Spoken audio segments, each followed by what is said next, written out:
Good afternoon / evening, everyone. Hello and welcome to this remarkable groundbreaking event brought to you by Women in Finance NG as a leading networking, advocacy and development platform. Now, as we celebrate International Women's Day, our theme for the event is Women in Leadership, Achieving an Equal Future in a COVID-19 World. I am your host, Peace Hyde, the Head of Digital Media and Partnerships for Forbes Africa, as well as the West African correspondent. Today, we are joined by participants from across the globe with 15 countries and counting, including those in management positions, financial sectors, CEOs, and senior executives, joining us to hear from our amazing lineup of speakers and panelists who will be challenging stereotypes, inspiring participants, and share institutional and personal steps to advancing women leadership roles to achieve equal future in a COVID-19 world. Now, as we are examining sustainability issues for women in leadership in the post-COVID-19 world, to kick off proceedings, I would like to invite someone who is a highly respected and powerful visionary, Ms. Toyin F. Sani, to give us an opening address. Mrs. Sani is the chairperson of Women in Finance Nigeria and the founder and CEO of the Emerging Africa Capital Group, the co-founder of the Africa Investment Roundtable, as well as the board chairman at the Emerging Africa Asset Management Limited. Mrs. Sani is a prominent investment banker, public personality and speaker who derives satisfaction from grooming future leaders and preferring capital solutions for financing and investing challenges of African governments, business and individuals.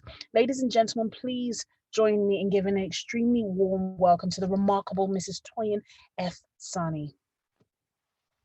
Thank you most sincerely. Thank you most sincerely, Peace, for your very kind words and very warm introduction. Ladies and gentlemen, good morning, good afternoon, good evening. Today marks another wonderful opportunity for us to examine the progress of women in leadership and in the broader society. Following today or this week's International Women's Day, which we are still commemorating, we are reminded that we must continually choose to challenge the current state of affairs regarding gender inequality in the workplace and in society at large, across Nigeria, elsewhere in Africa, and indeed in the whole world. I welcome you all and I thank you so very much for choosing to join us this day. Compared to other African countries, Nigeria actually has relatively more gender parity in the workplace than in the rest of its society. A significant number of women have been able to rise within large corporations, achieving material success in their careers and businesses. Although there has been progress recorded to date for women in Nigerian workplaces, we still have a long way to go. There is, for example, still a significant gap to be filled, both in the workplace and in the rest of society at large. A recent Bloomberg study revealed that Nigeria's average female board composition is 21%, whilst this is higher than the global average, which is 17%, but obviously 21% is still a far cry from 50%, which will be representative of the distribution of the gender distribution of the population itself. So more than 1 in 5 women have at least executive level authority over publicly listed companies. Again, it's a welcome development, but we're not home yet. These facts indicate that Nigeria has made significant progress in providing women with opportunities to progress economically. However, Nigeria still currently trails the rest of Africa and the global economy based on the gender parity score. The country's GPS stood at 0.55%, which is 0.03% lower than the African average, which is 0.58%, and even lower than the global average. This high gender inequality is typically due to low legal protection for women, lack of access to finance, as well as lingering cultural norms about women, which has led to a low level of women in leadership positions, especially in governance and politics.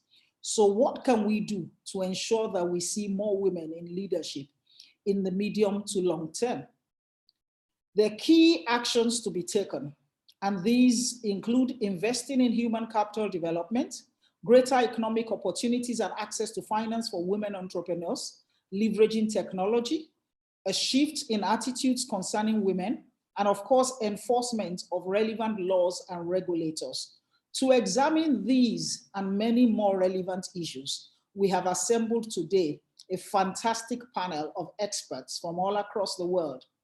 And these experts are both women and men, because the conversation around women in leadership and around equal representation of women at all levels in society is not a women's conversation. It's a conversation for men and women. And our panel is very well made up of 2 men and 2 women, plus a wonderful female host. I will say also that participating today, we have established that at least 40% of the participating audience is made up of men. And for me, that shows that we are well on the way to passing across the message that this is no longer a women's conversation.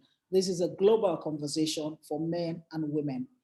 On that note, I am very excited and delighted to hand us over to our very competent moderator, who is also the first vice chairperson for Women in Finance Nigeria. Her name is Yemisi Lowo Adeshola. She's the head of financial institutions for Africa at Standard Chartered Bank. And without further ado, I would like to hand us over into her very competent hands. And she will be unveiling this amazing panel of speakers that we have today. Yemisi. Thank you very much, TFS. Thank you everyone for joining us. We know there are a lot of people also still trying to join, and we're expecting to have a very interactive and exciting discussion today. So we have a very international panel of distinguished professionals today, and I'm starting, of course, I'm selfish, so I'm starting with the woman in the panel, and her name is Lamia Mazuki. She's the Deputy General Manager at Casablanca Finance City Authority. She joined this company at inception in 2010. She's also co-chair of the Financial Centers for Sustainability Network. She's the co-lead of the North African cluster of the Women Working for Change Network. She's president of the We for She Morocco Association and co-lead of the African CEO Network in Morocco. Before joining CFC, Lamia had a diverse experience in both the private sector, where she worked in strategy and corporate finance, as well as the public sector, where she worked on the Green Morocco plan, amongst other important assignments. Lamia is also an executive coach. So please join me in welcoming Lamia. Lamia, you're welcome to the panel. Thank you. Thank you. So let's go to the men, and thanks to the men for supporting this cause. So we have Bola Onodele. Bola, popularly known as Coco, is the pioneer managing director and chief executive officer of FMDQ OTC Security Services. He's also the chairman of Financial Centers for Sustainability Lagos. He's an economist and a first-class chartered accountant. Bola has 3 decades experience in financial services, including financial market architecture and diplomacy. He also served as consultant to the World Bank IFC on the development of the Nigerian bond market. Thank you, Coco. Let's welcome him warmly. Thank you. Last but certainly not the least, we have Mr. Andrew Nevin, who is the partner and chief economist at PwC West Africa. He started his career at McKinsey & Co., serving in Toronto and Paris. He spent 10 years living in China and was president of United Family Hospitals. That's China's preeminent international hospital chain. And this he did during the SARS crisis in 2003 to 2004. Andrew has over 3 decades of professional experience as an entrepreneur, private equity investor, economist, and strategy consultant. Thank you. Let's welcome Andrew. Thank you for joining this panel. You'll agree with me that we have really diverse experience from this panel, and we will be exploring our topic with them. So without wasting time, let's go quickly to our panelists. And I'm starting with you, Lame. Lamia. So one of the things that we hear increasingly is that the COVID world has brought a lot of challenges and opportunities. And we're looking at women in leadership. From where you see it and what you see, what would you say are opportunities or challenges to women in leadership in this post-COVID world? Thank you, Missy. Good evening, everyone. First of all, thank you, Toyin, for inviting me. Congrats on your unwavering and continuous commitment to this cause. And bravo for being a model, and also for trying to rally women and men of great value around this cause. I strongly believe that you are paving the way to a whole new generation of leaders. I'm also very happy to see one of our partners, Coco, from the FC4S Lagos. Casa Finance City has indeed signed an MOU last October with the FC4S Lagos during the General Assembly of the Financial Centers for Sustainability Network. And the purpose of this MOU is to work together to accelerate the achievement of sustainable development goals in our countries. So allow me first to provide some background on the impact of the pandemic. Actually, the pandemic has worsened existing gender inequalities, especially in Africa, for many reasons. One, in Africa, about 90% of women work in the informal sector, which makes them more vulnerable. As you know, the measures that have been taken to mitigate the effect of the crisis have been focused on the formal sector. Two, the COVID crisis dramatically increased the burden of unpaid care, such as looking after children, older family members, and so on. These are disproportionately borne by women, and this has prompted more women last year to downgrade their careers or, quit the workforce entirely. Last but not least, and as all of us know, several companies were forced to lay off some of their employees. And this created fierce competition for the few available positions and increased the risk for women to become the, let's say, the adjustment variable. As a result, and unfortunately, women represent more than half of all layoffs this year. Why is that? Because there is a large-scale systemic problem, which is gender bias, that is linked to our ancestral beliefs and experiences. There is a very interesting feedback in a report made by McKinsey with data from the World Value Survey, which is that more than half of the respondents in Southeast Asia, the Middle East, and North Africa believe that when jobs are scarce, men should have the first right to a job. And if women work for a salary, the children suffer. This is actually the result of a survey. So we are living through difficult and challenging times with regards to gender parity. And this is why it is so important today, more than ever, to tackle both the conscious and unconscious gender bias. On the other hand, I believe that there is an opportunity for women in this post-COVID world, which is the flexibility that remote working brings. Because, according to various studies, remote working is here to stay for many reasons. So the flexibility, this flexibility will allow many women to balance their work and personal life better by enabling them to work in the same environment where their children are. As a matter of fact, this is also an opportunity for companies that could benefit from a more diverse workforce. And, as many studies have shown, there are tremendous benefits that come from gender equality and diversity for organizations in terms of performance, innovation, problem solving, and so on. Now, if we look at the issue more globally, we can see something else happening at the same time. For example, in the FC4S network, the Financial Centers for Sustainability Network, the steering committee is really balanced. And today there are 2 female co-chairs, myself representing Africa, and my colleague, Jennifer Reynolds from the Americas. So there is almost a contradictory trend that has been going on for a little while now. I'm talking about the general trends towards diversity from large global institutions, but also African and Moroccan ones. For instance, if I take my institution, Casa Finance City, we are trying to set the example with a 50% female steering committee, and the CEO himself is monitoring the gender balance every year and even every day. So this trend is picking up steam everywhere, and we can notice this happening in renowned Moroccan companies, both in the public and the private sectors. We can also see this trend, obviously, in Europe, where legislation like the Copé-Zimmermann law for quotas in France has been enacted. This is really a trend. So today, I believe that we are at a crossroads where this, I would say, tense environment can create contradictory movements. I think it's fair to say that the world is now changing before our eyes, that we will have probably to transform individually and collectively, which is not easy, of course. I mean, adapting, transforming, it all implies being comfortable with change, which in turn implies a certain self-security for one not to be profoundly shaken and to be able to break the habit of being oneself.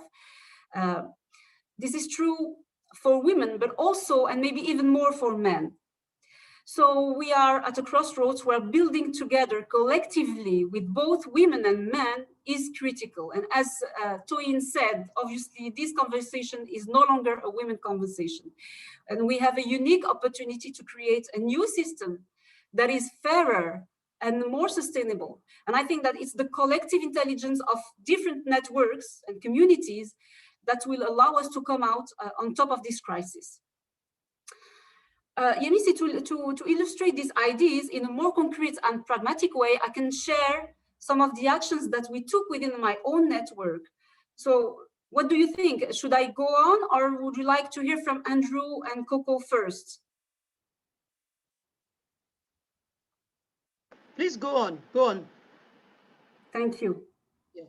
Well, actually, I'm the, just to put this into some sort of context, I'm the vice president of the Women Working for Change network in Africa and ambassador for this network in Morocco.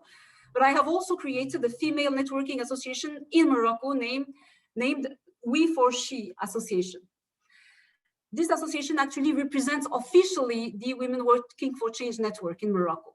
And the network's objective is to take collective action in the African corporate world to increase the number of women in management positions and on boards for a fairer and more sustainable world. Actually, during the pandemic, we have created within our network in Morocco both a sisterhood and a sponsorship committee to support the members through these uncertain times, but also to help them advance in their careers. I would like to share some examples of actions that we undertook within these two committees. First of all, the idea behind the Sisterhood Committee is to rally women to support one another. And in order to do so, we have put in place several, let's say, processes or workshops. For example, there is a 5-hour workshop that enables the members to focus on their strength. From this experience, I can tell you that the women emerge more inspired, empowered, and united. And we also wanted each woman to work with another member so that they get a taste of this sisterhood, which is like an unconditional support from another woman. And these processes aim to amplify sisterhood, making it part of our DNA from the start. With regard to sponsorship, I don't know if you had the chance to read the book Forget a Mentor, Find a Sponsor, in which the author explains the limited impact of having a mentor versus the many benefits of having a sponsor. Here, the idea is to go beyond mentoring relations per se. It is about relying on all influential networks from both women and men who commit to support the sponsored party in the development of their career. How? By putting into use their address book. I would like to point out that I think that mentoring is very important. However, there are already many networks in Morocco, and I believe even in Africa, that focus on mentoring. The idea behind sponsorship is, to break the glass ceiling by pushing women who are ready to take on more responsibility and access leadership roles. Sorry. And here again, it is important to realize that even though sisterhood, is a beautiful concept, we need to onboard men as well to really make a difference and accelerate change. I mean, again, let's face it, in today's world, men still have most of the power. So we need their help. And the sponsorship commission that we have put in place is precisely about finding both men and women who are willing to sponsor, to advocate for women, to open doors and provide them with opportunities. Thus, it is about sisterhood, but also about brotherhood. In short, we need to go beyond sisterhood by reaching out to our networks of men who stand up for women. And for me, this is simply a larger definition of sisterhood. And that's all for me. Thank you, Yemisi.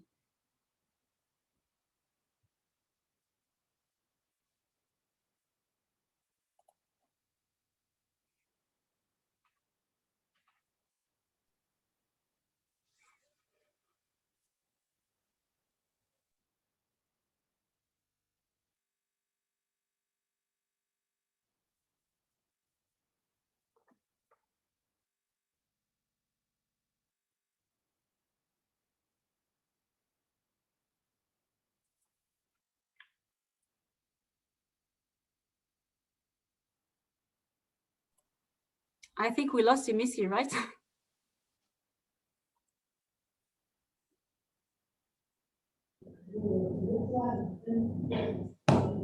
I think we lost Yemisi for a while. I'm just going to act in her place for a minute and give an opportunity to maybe Coco to share his preliminary thoughts on this very exciting topic of women in leadership and what he thinks is the role of men in this space and what has he done in particular. Thank you. Thank you, TFS, and good job, Lamia. I think you gave a wonderful background from which all of us can build on. The way I'm going to start is to say women must not waste this crisis. This COVID has presented opportunities for all of us to see the possibilities of how flexible things can be. So for me, when I look at this issue that we've been battling with for years, granted, the list of unacceptable behaviors and reactions to women has reduced, but I don't think we're actually where we should be. And I think the SDG 5 has put number 5, I think, has said things should be equal, 50-50. And I don't think we're going to achieve 50-50 with the level of education that we see around. If we don't get all our women educated to the level that the men are, I don't think we're ever going to get on this parity. So for me, education is actually where to start. And that is the first place that we have to start achieving a level playing field. I'll give you statistics. Of the Nigerian banks, I think there are about 30 of them at the moment. So there are 30 chairmen, only 3 are women. Out of the 30 CEOs, only 6 are women. Of the 46 companies that have securities listed on FMBQ, only 2 CEOs are women. Of the 164 companies that are listed on the Nigerian Stock Exchange, only 9 are women. Now let's go to political leadership, because policy, government, very important. In 22 years of democracy, 22 years, women have only been a speaker and chief justice for less than 5 years. So we keep talking about this equality and what to do about women. We have to do something extremely important if the future that we envisage is what we actually want to achieve. So we have to start getting very practical and demanding. You cannot afford to waste this crisis. In politics, let us demand equality. House of Assembly, the parliament should be 50-50. How can you raise the issues of women and solve them if the women are not at the table? If you're a presidential candidate and you're a female, then your running mate should be a man. And if, you know, the man is the presidential candidate, let the running mate be a woman. Why would we have 42 ministers in the country and we can't have 21 of them being women? If we don't start demanding all these things actively and seize this crisis as opportunities, even up to flexibility at work. Now we have seen that it is possible to work from home. So maternity should not be 3 months anymore. You can have 3 months where you're not working from home and have the next 3 months working from home because of the importance of having the mothers take care of the babies at that crucial time. So for me, you know, we need to start having awards for institutions that do the right things. We have to promote governments that do the right things. After COVID, you would expect that we will all give more number of days of vacation to mothers. Before we started, we were talking of mothers being at home with kids that are schooling and also being at work. That must have some impact on their mental health. It is not only when, you know, someone is admitted that you know that there will be a huge amount of stress to deal with. So I think men and women have to do things to achieve, to work towards the 50-50, gender equality. That is what SDG 5 is about. And that is what we all have to do, this generation, to change the scale of things. Now you said I should speak to what we've done in FMDQ. I think I forgot to say earlier, even the workforce, we have to demand it should be 50-50. You have to try. We can't have 80-20, 90-10 anymore. It has to be published. It has to be a disclosure item on the gender equality, on the number, the profile of your workforce. So in FMDQ, we have 55% women and 45% men. In the executive leadership, because you don't want a situation where you have, okay, a lot of women, but when it comes to policy and decision taking, you fill the room again with men. So we have 50-50 in executive committee, 2 men, 2 women. The next level of management, combined with the executive committee, we're about 21. 9 are women. You know what? I spoke to the head of human resources today. We have to achieve 50-50 there as well. So for me, we have to walk the talk. If all of us are talking about this and we're serious about it, we have to do something about it. And we have to disclose what we're doing. It is not enough to sit and hear and be at conferences and webinars and we all go back. I'm so impressed to hear what Lamia mentioned of what is going on in Morocco. I think it's great, and I've challenged my colleagues, the women that are, you know, members of the executive committee, to set up responsibility agendas, programs, highly focused on women. Whatever you can do, focus that program on women, whether to help educate a girl child or to do something, coaching or whatever you're doing for women, because the gap is so wide to cover. We really need a lot of programs to achieve where we're going. And I think we do not realize, even before COVID, there was big problem.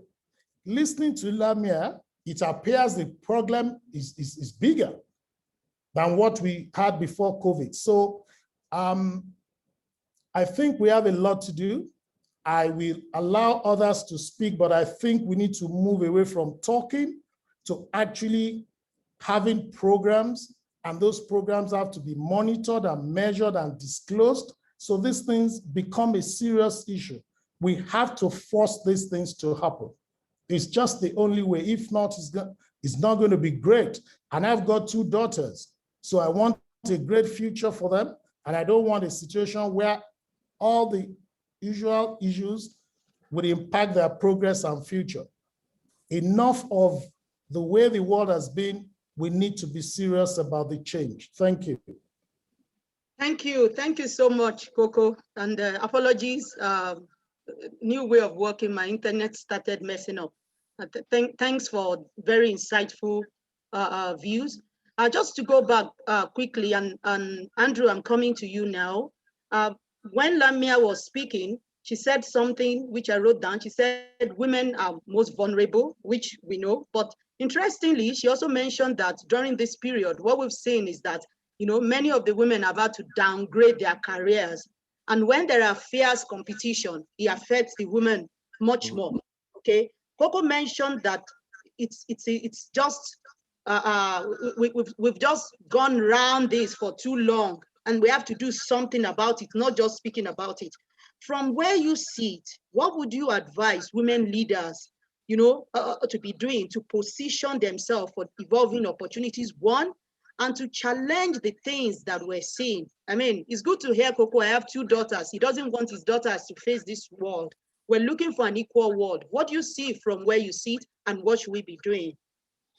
Well, thank you, Evansine. It's a great honor to be here, and thank you, Toyin. Lovely to see you, Bumi, Dr. Coco, and to meet you, Lamia, here at this forum today. I guess I would start out by saying I understand the scale of the challenges, but I want to come with a slightly more optimistic vision or view of where we're at than Coco. I mean, this is the woman in finance discussion, right? And we'll start at that, and we'll expand a little bit. But I mean, the reality is, I mean, he said 6 CEOs are women out of 30. I mean, in fact, I think all of the 6 CEOs are top 20 banks, maybe top 22 banks. So, I mean, to be honest, I think we've made tremendous progress in that. Every bank I go to, and of course, I'm not just the chief economist, I'm also the FS leader.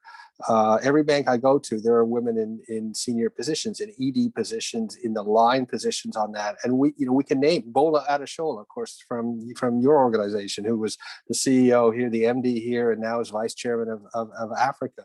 We've got Coco talked about the political environment. I'll come back to that in a minute. But of course, the most powerful minister is the Honorable Minister Zainab Ahmed, who is doing a fantastic job in our view. We've got Aisha over at Deputy Governor Aisha over at the central bank, and that. So I think, and if we look at the insurance sector, I mean, there are many women CEOs in the insurance sector and many EDs. And of course, we've got Chairwoman Abukan, who's Chairwoman of First Bank, which is Nigeria's oldest bank. And the point I want to make is, let's look a little bit at the progress in finance, because I think that the part of the challenge is finance is the vanguard in Nigeria. There really has been so much progress in the decade that I've been here in finance, and all of you are very accomplished in that. And I think that model is not being duplicated. It hasn't been duplicated in other industries. And despite the Honorable Minister, and despite DG Aisha and other powerful women in the government, like Dr. Jamoke, it hasn't been duplicated in government. So one question I'd like to pose to everyone is, how do we build on the success of women in finance, in the financial sector, into these other sectors, and keep the momentum? Now, I have to say, I'm very proud to be from PwC. We have 7 financial service partners in Nigeria, and 5 of them are women. And there was all these discussions going on around the firm. I was talking to another territory, myself and some of the women partners were talking to another large territory on the southern end of Africa that I won't name. And they wanted to call up about this gender issue because of the week it is. And we had the discussion. I said, look, we have lots of challenges in Nigeria, but 5 of our partners out of 7 are women. How many of your partners are women? And he said, well, we have 4 out of 35. So I said, well, maybe you should go back and think about what you're doing. Now, how did these women accomplish it? I mean, there were some Kenny Bakwe, Uwe Ekpada were very supportive, but they also worked together to get through this and become leaders in that. And I think that that combination of having men that are supportive, leaders like Uwe, leaders like Dr. Coco, and then the women working together to kind of break through these barriers. As I said, for me, the finance issue in Nigeria, finance industry is really at the vanguard because it's the furthest ahead of that.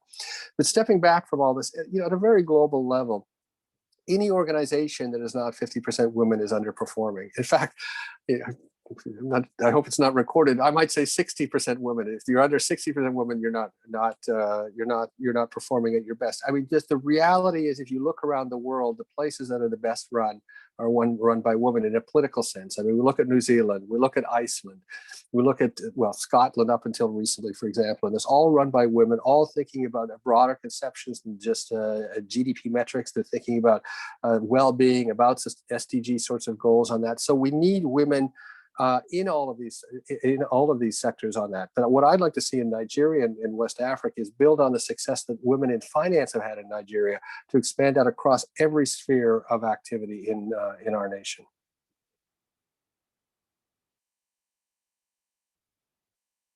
Thank you very much, Andrew. Just going on quickly, and before we go on, I just want to remind the audience that we'd like to have your questions. So please, if you have any questions, put it on the chat and we'll come back to take them. Anything that is, you like the panelists to talk about or to clarify, it's a great opportunity for you to ask those questions. So yeah, you mentioned the fact that in many of the places that we know, I mean, government, places that are doing well, we have a great representation of women. And, I like that you said we're looking for 60%. I hope the powers that be hear this and we work towards it. But even for many women who have aspired or are on top or are said to be on top of their careers, there are various issues they face. I recall reading something recently from Ngozi. I think one of the press, when she was appointed into this new role, somebody wrote and said, oh, this role is now being held by a grandmother. Okay. And luckily, she had a couple of people, she could challenge it, had a couple of people who came up and said, how could you say that? A man at 65 will not be said he's taking a role and is a grandfather. Why that? So my question is, thinking about these stereotypes and biases, that hinder aspiring women leaders, how can we all, men and women, and I'm coming to you first, Andrew, since you spoke now, what can men do in trying to get those biases off and to focus on encouraging women to step up? And not, if it was just a woman that didn't have a thick skin like Ngozi, that is enough to say, oh, it means I'm too old. I'm supposed to be home taking care of my grandchildren. Why am I in this role? Okay, how do we walk through those biases? And you have a lot of women and men supporting them, listening on this call. What should we be doing? And I'd like to hear you from a men's perspective, and Lamia will speak from a woman's perspective. Thank you.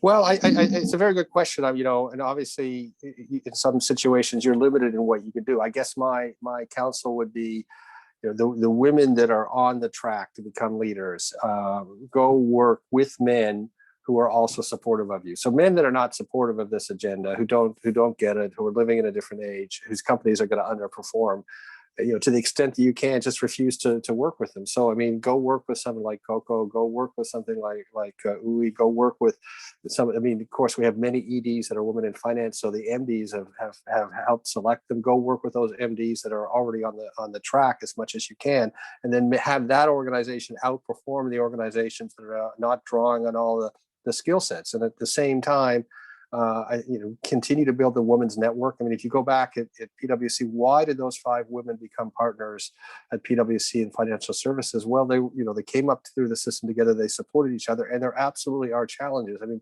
one of the things, I've painted some positives, but of course, as an outsider, there's one big negative in Nigeria that I would certainly highlight, which is that while a woman can be very powerful in her role as an ED or an MD or chairwoman in the financial services, oftentimes at the home, she's also expected to do all of that extra work, and that balance of work at home has not moved on in Nigeria. So then, you need to have the women band together to support each other through some of these difficult things. And then I think a final comment I make is you need to celebrate the successes. As I said, I mean, Coco painted a difficult picture. I think we all understand that, but I'd also like to celebrate, what women have accomplished in this country, and women should celebrate it together as women, but they should also celebrate it with men at every chance they get, and make those stories told and inspire, young women who are coming up that, that it is possible. It may be difficult, but if you find the right environment, if you find the right men and women to support you, whether they're mentors, coaches, bosses, etc., you can do very, very well and make a big difference here. Thank you very much. Lamia, do you have something you want to add to this? These stereotypes, biases, how from a woman's point of view, how would you approach it? It's just unbearable. For instance, yesterday during the Women's International Day, we notice every year behaviors that are inadequate, inappropriate, such as women receiving flowers or chocolate. And we forget easily that this day is about women's rights. So in our network, we have a commission that works on cognitive biases, because actually stereotypes, it's just, it's again a systemic problem, and it's a worldwide problem. I know that even in New York City, I have some friends that are, also seeing that there are lots of cognitive bias and gender bias. So we have put in place a project in Morocco to deliver videos and several kinds of outputs to raise the awareness. But as Coco said in the beginning, it's also about education. I mean, we also need to change even the books from the start in the childhood, what I mean. So it's really complicated, but it's a lot of work and it's actually on conscious and unconscious biases. As I'm talking, I'd like to, and I understand that the audience is also composed of men. Toyin said that we had like 40% of men in the audience. I'd like to give a piece of advice for men, if I may. My advice to men would be to amplify other women and not to be afraid of doing so, okay? Because at some point, it always comes back to you, sometimes in an even more powerful way. When you amplify others, you amplify yourself. And when you are supportive, it also shows how secure and how confident you are. Thank you. Thank you. Thank you very much, Lamia. Coco, coming to you. So just quickly, we read three things. One, Andrew said we should look for, women should work for organizations that believe that they bring something significant to the table. And in PwC, you can imagine 5 out of 7 really great women doing great work. If they're not doing well, they won't be there. You also said we should support each other, okay? Lamia just mentioned the fact that we should amplify other women, and men should not be afraid of doing so, okay? From where you sit, how should we ensure that this education, and the last thing she mentioned, and you also mentioned something like that at the beginning, is, the script that is being given. And she mentioned something from childhood. So how do women, even women leaders and young women today, begin to change that script? You mentioned the fact that, in politics and many things, it is not a man's world. Everybody is born, everybody has equal rights. There's nobody who is born and said you should sit at the kitchen. What should we be doing really for us to change this and change it fast? Because it's becoming, it's just becoming something we're saying over and over again. The women who are listening on this webinar, the men who are here, men who have daughters, women, how can they champion this cause? What should they be doing?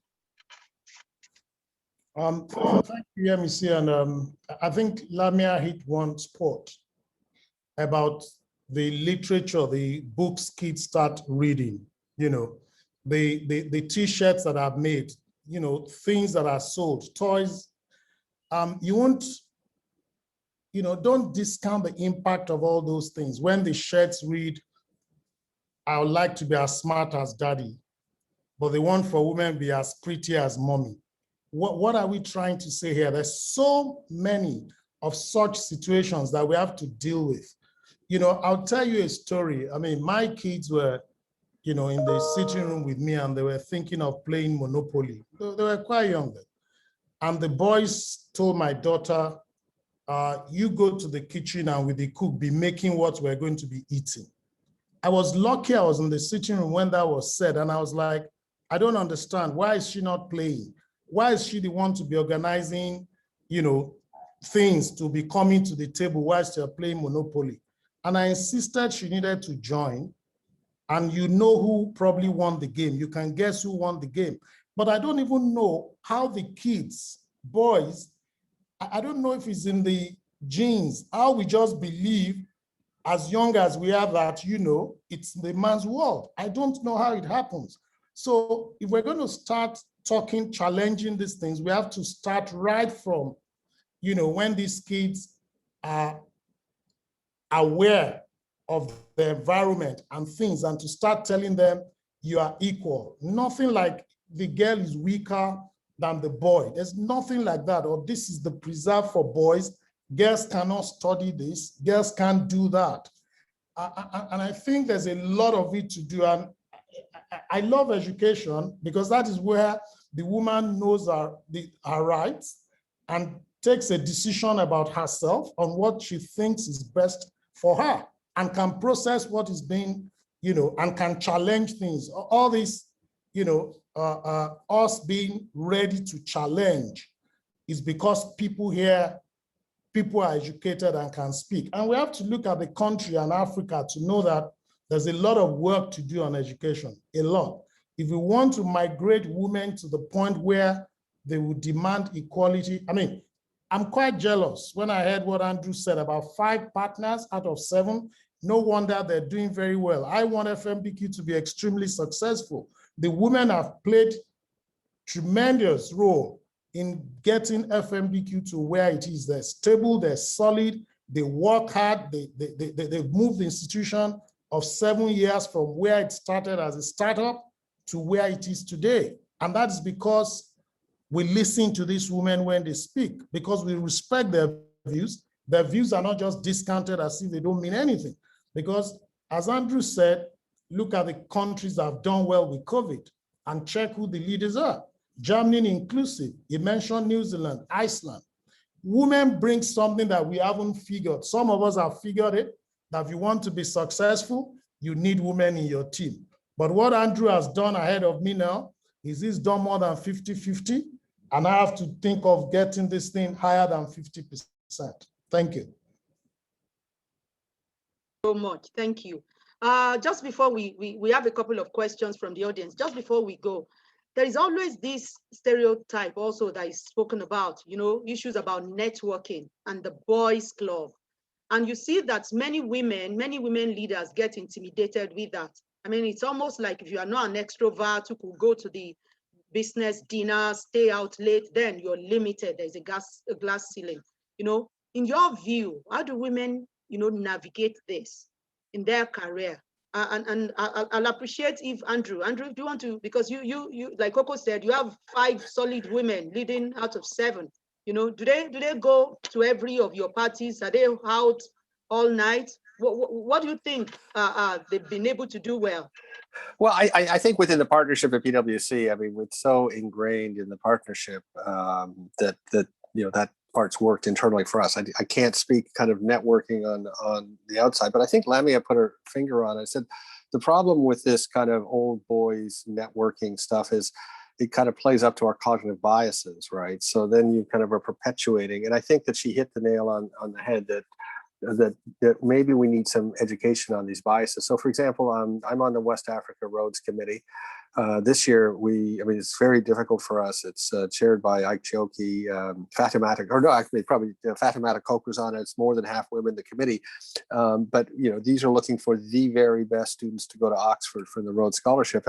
And this year we had the 12 finalists, and I think 9 of them were women out of Ghana and Nigeria. So and then we chose 2 women, 2 just unbelievable women. So, you know, that more and more of that sort of thing happening is is critical. But the reason I raised it was that the Rhodes House actually gives a cognitive training bias to all the selection committees so that they can think about it. And I think Coco, and let me have hit something on the head. I mean, how do we get this ingrained? So, you start to think about the fact, oh, I'm going to the, I'm tying my, it's fine, nothing wrong with socializing, but I'm tying my business connections and partying out at the club with these men or at dinner to the business decision. Is that, why am I doing that? And I think that's really, really a critical thing is at what point you start to go after all of these cognitive biases, which we all have. We have them around gender, we have them around race, we have them around class. We might have them around tribe, about religion. And so it's not just a gender issue, but gender is particularly something that we need to tackle. So I really like the idea of having cognitive bias training and really starting early at school. And learning it early in school. Coco, do you have any other thing to add to it? This boys club and yes. I think there's a difference between networking for business and social events, quite honestly. Women, just like men, should attend conferences, seminars. They develop you and they're very good. But I don't think you need to, attend parties and a lot of all those things because you want to behave like, I think you should start with just being yourself. Don't try and behave like men because it's not going to add any value to it. Look, how can a mother, of 3 kids with all the responsibilities now think I must just attend parties because I have to be executive?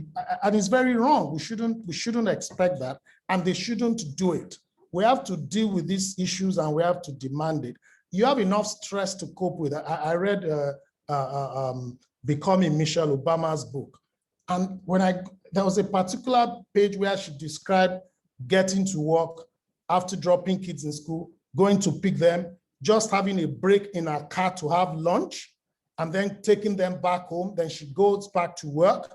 And then after work, doing some play dates. I mean, come on, to go for what parties? That's not how it's going to be. And we're not going to allow anybody, men, to say that is the way it has to be. No, I don't believe in it. If you go to parties because you want to unwind, you're going to parties, but not anybody put you on that edge that, well, I have to do this because of that. Men look, men are promoted on potential. And then we say women must perform. We have to demand all these things. Promote the women on the potential, and they will probably do much better. We can't force them to attend parties. They shouldn't go, and let's see how far we can pull this thing. We have to push it right from political leadership, and it's going to be demanded. Workforce, 50-50. Okay, if you don't go to parties, you're going to get your 50%. That is where to start. And then when companies and institutions and government, everybody demands it, and you give the women a wonderful work environment. Don't just bring 50% of women and just, do not take care of the needs of women. And the senior women, those executives have to demand those things. I'm in support of this, but I don't know how a pregnant executive feels at work. I don't know what parking is like for a woman that is pregnant. Those of them in the room with men are the ones to demand these things. And that's one point Lamia said as well. Women at the very senior positions have to speak for other women and ensure they pull them up. By the time you work that way, don't what some of us hear today. Once some are senior, they just don't want other women together as well. No, you can't work that way. You have to consciously support and be bringing women. If they can't go to parties, at least they can talk to you people. So as men are pulling people up because of parties, you pull the other women up as well, and we maintain the 50-50. Thank you. Thank you. Lamia, yes, I was coming to you. One thing on what Coco just said. I'm not sure that being yourself is enough, as a woman. We see very often that men get high-level positions more frequently than women. In the book, Forget a Mentor, Find a Sponsor, the author says that men have more sponsors than women. And it's really important to have this influential network because there is this glass ceiling. So obviously, yeah, we have to be ourselves, but it's not enough. I think that we need to build collective networks as men do it, and also maybe create some merge network with men and women. Lamia, I do not disagree with you. I spoke to that network. It's not about parties, business network. We all know what business network is. Very important, but not about being forced to do what you naturally don't want to do, or cannot just fit into the schedule. You don't have to go to parties to have good business network. I agree with you. It's good to have role models. It's good to have sponsors. I mean, they have seniors. Yesterday we had a International Women's Day, and I encourage the junior ones. You must recognize the role models in your seniors. No matter how stressful they are to you at work, reviewing your work, you must look for that evening to speak to them, to engage them, and see them as role models. All the seniors on this call are very tough when you work with them, but you can't say they're not role models. They're people we are proud of. Okay, so I do not disagree with you. I agree with you, but I will not be obsequious because it's a men's world. There's no men's world. We have to destroy it, and there's no glass ceiling. It's our world, everyone. Yes. Fantastic. Thank you. I'm going to go to questions from the audience. And before that, there's one that resonates with me. And, I recall in one of some years back, I'd gone to a meeting with my colleagues. Actually, they were reporting to me, but they were men. And, and it was interesting. We got to the meeting, and the man just ignored me and turned to them. My boss had just left, so I was taking over this position. And he just turned to the other, there were three of us, so the other two guys, and said, "Oh, so who is taking over?" And they said, they pointed to me. And the guy looked at me and thought, this one. And interestingly, because, this is 5 years ago, those things don't get to me anymore. I said, yes. And confidently, yes. And then we sat down. Interestingly, by the time we started talking, I changed from this one to madam. So these issues are real, and we see it across all the time. So there's a question for the panel. It says, how can we get majority of men to believe on this narrative and actually support the cause, particularly in a male-dominated and a caricature society like ours? How do we get men? Because, in the real world, you see this.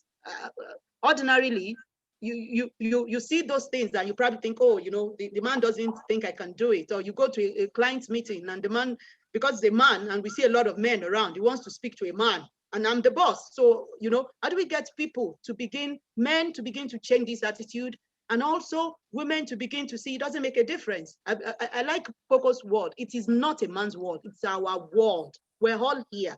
What do we need to do? And it's an open question. Anyone in the panel can help with it.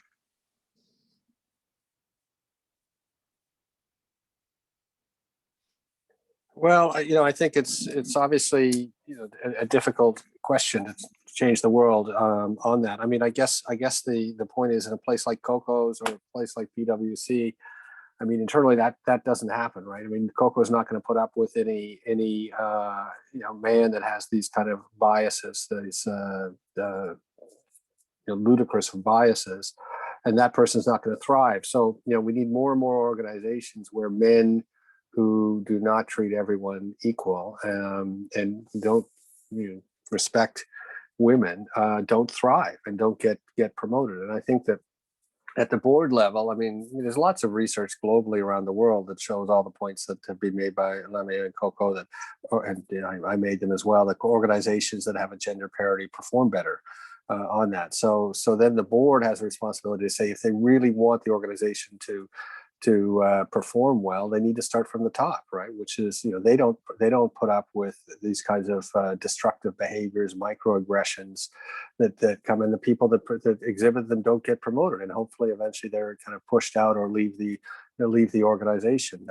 But I think simultaneous with that, there is some training and sensitization that would be helpful for that. But if we're going to stamp out this behavior, we've got to make sure that the men that exhibit this behavior don't thrive in our ecosystem. Thank you. Any other panelists, do you have anything to add to this? Okay.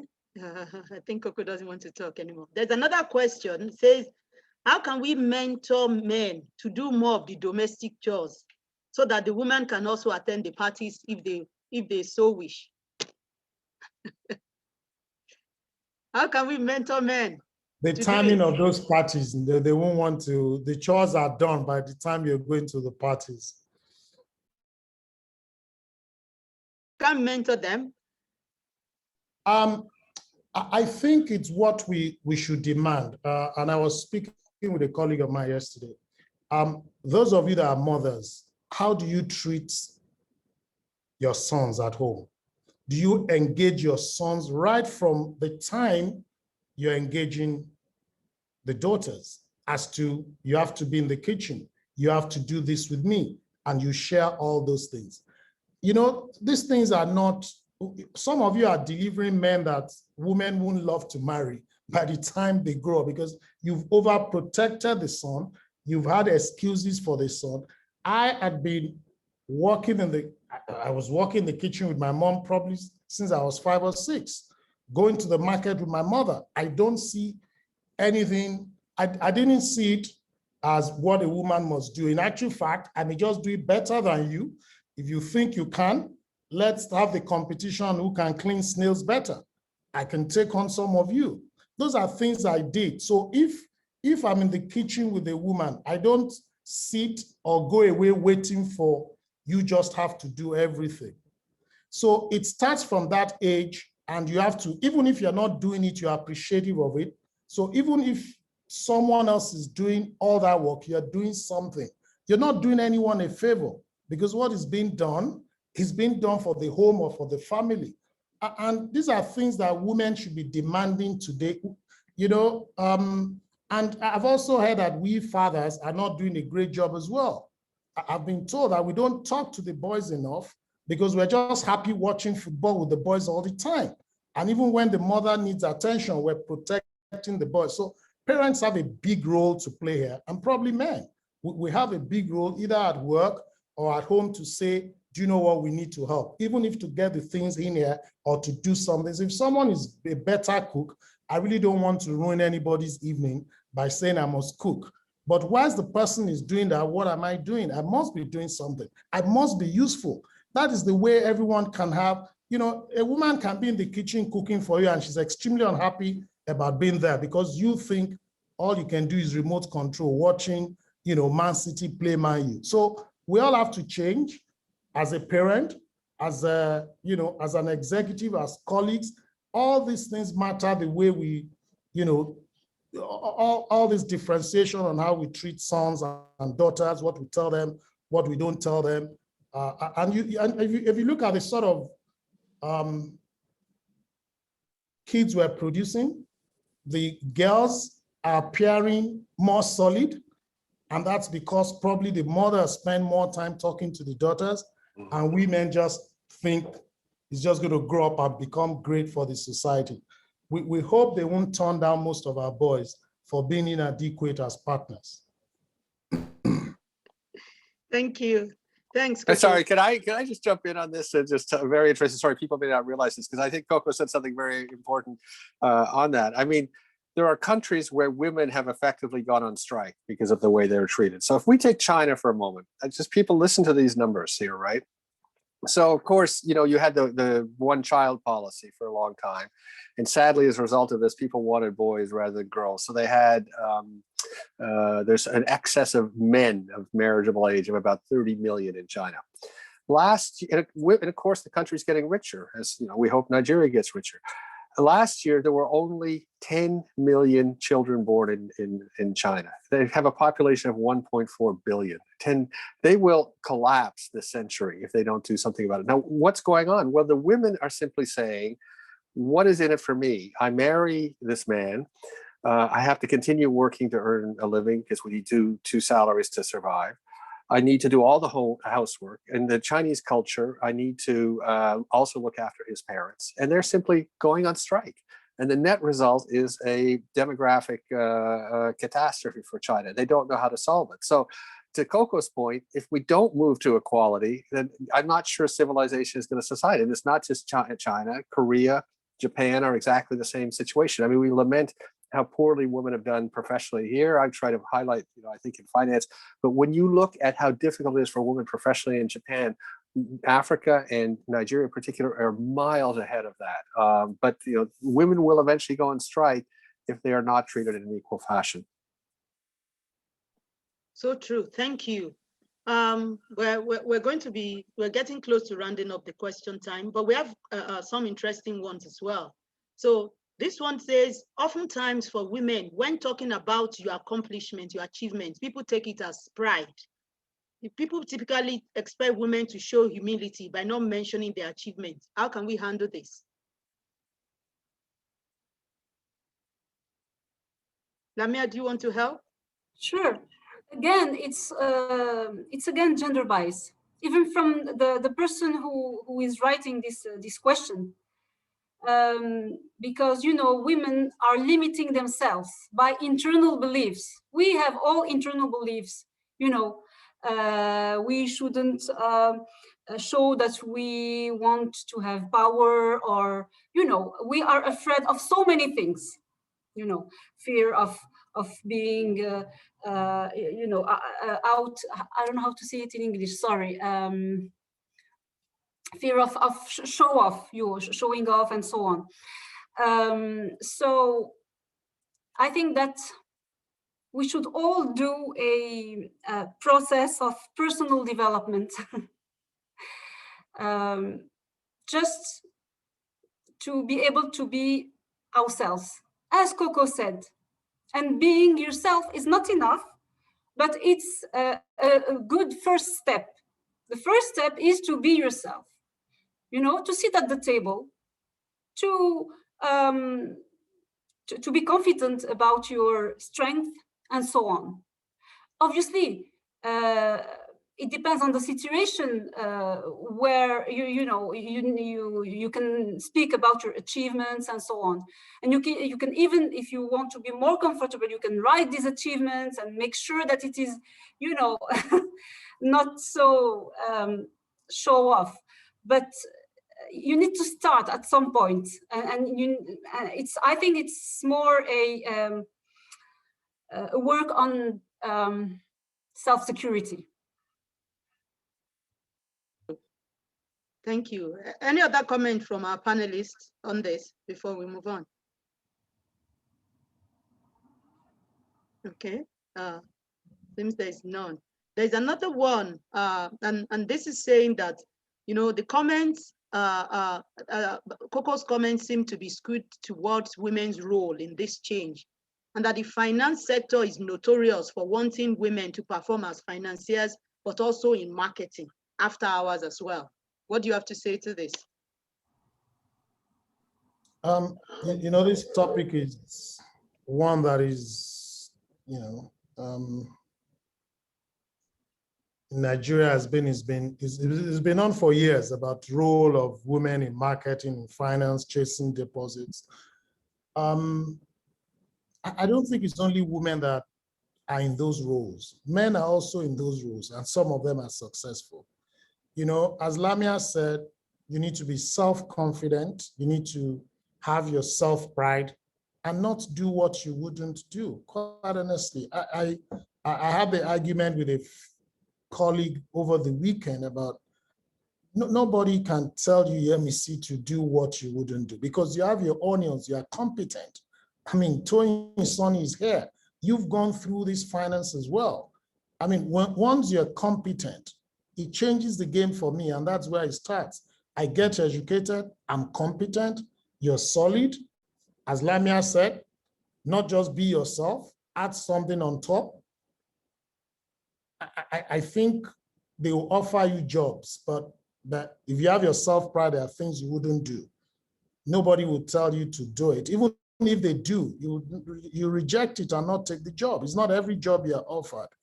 I know things are tight, economy is tight, but at times you just have to be able to walk away for what you don't believe. Immediately you compromise. Where is it going to stop? So men, we do have roles to play.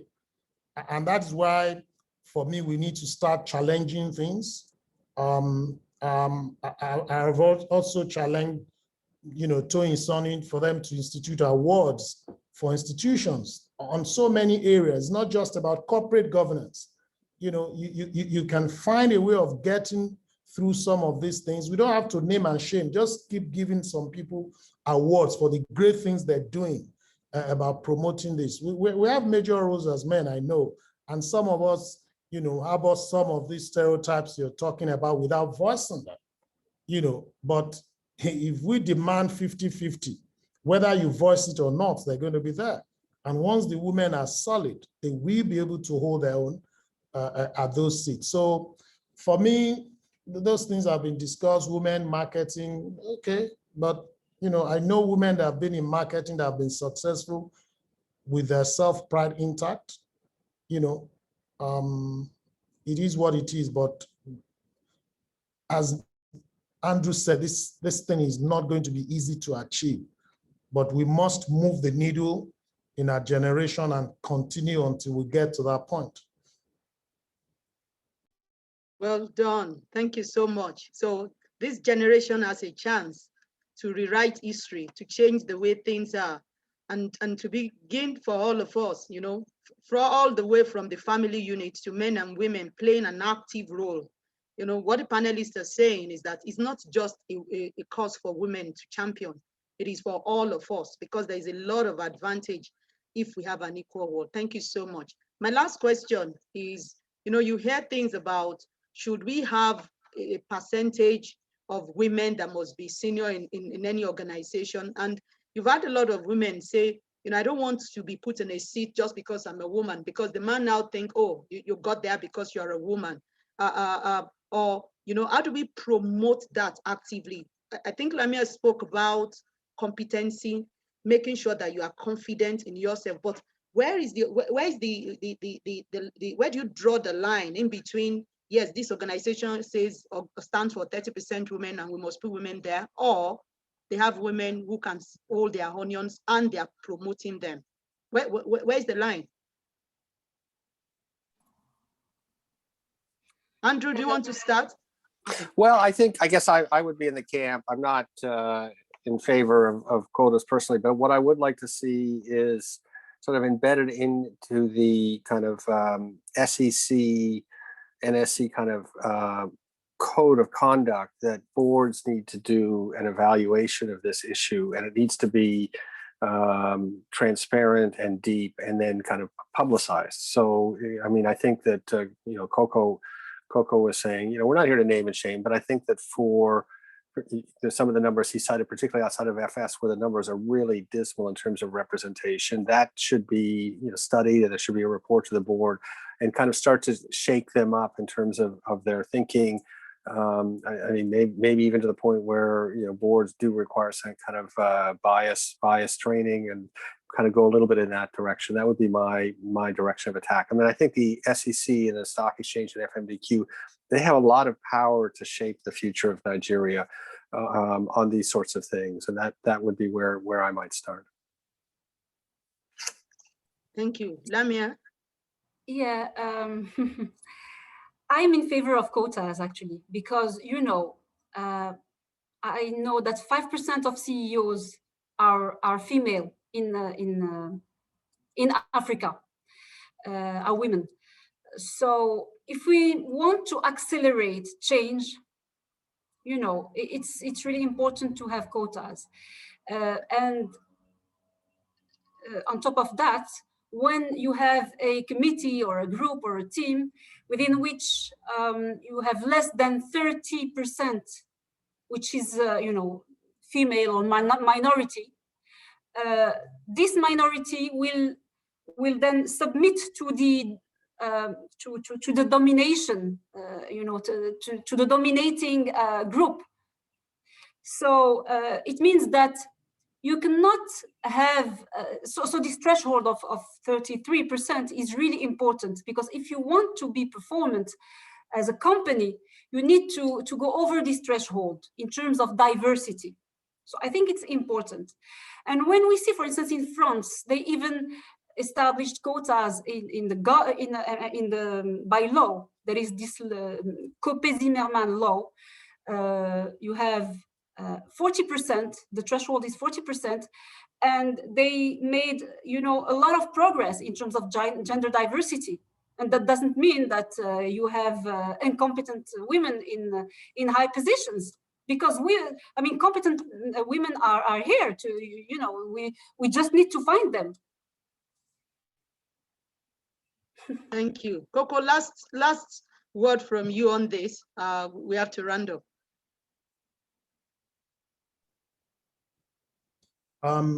Thank you, MEC. When the men were doing 100% as zero, we lived with it. All we're asking for is 50-50. Whether it's quota or affirmative action, it must be done. Thank you. Much. Thank you very much. I just want to say a big thank you to my panelists and to all the for this engaging session. Thanks for all the people who posted questions.